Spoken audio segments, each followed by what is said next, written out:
করে ছাত্রদল, যুবদল এবং স্বেচ্ছাসেবক দলের যে ভাইয়েরা রয়েছেন, আপনারা পুজো মণ্ডপ পাহারা দিবেন। যারা ওই মৌলবাদী শক্তি, ওই দাঙ্গাবাজ, যারা দিনে দুপুরে মানুষের রক কাটে, যারা নারায় তাকবীর আল্লাহু আকবার বলে মানুষের গলায় ছুরি চালায়, তারা তবে এই এলাকায় কোনো নাশকতা করতে না পারে, আপনারা সেটা পাহারা দিবেন। সংগ্রামী সাথী বন্ধুরা, আমার বক্তব্য বেশি দীর্ঘায়িত করবো না। সবাইকে আবারও শুভেচ্ছা জানিয়ে এবং আবারও আমি এই জিয়ানগর উপজেলা বিএনপির পক্ষ থেকে নজরুল ইসলাম খান, সাইদুল ইসলাম কিসমতকে আবারও শুভেচ্ছা জানিয়ে আমি আমার বক্তব্য শেষ করছি। আসসালামু আলাইকুম রহমতুল্লাহ।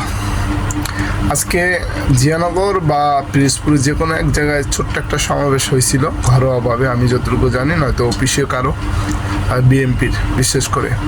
ওই অফিসে জামাত শিবির নামে ট্যাগ দিয়ে অনেক কথা বলা হয়েছে, জঙ্গি, তারপরে আল্লাহু আকবরের রক কাটে, তারপরে মৌলবাদী, এগুলো খারাপ, এগুলো ভালো না, এগুলো মানুষরূপী, মানে অনেক খারাপ খারাপ কথা বলেছে।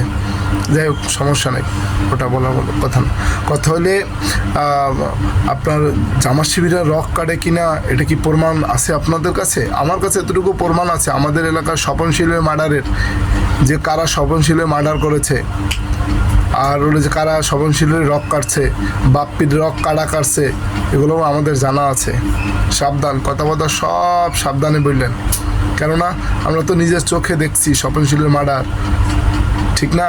তাই এমন কোনো কাজ, এমন কোনো কথা বললেন না জামাত শিবিরের নামে যেন নিজের গায়ে পড়ে। খবরদার ভাই, খবরদার। আপনারা মানুষ, আমরাও মানুষ, কথাটা বুঝতে পারছেন?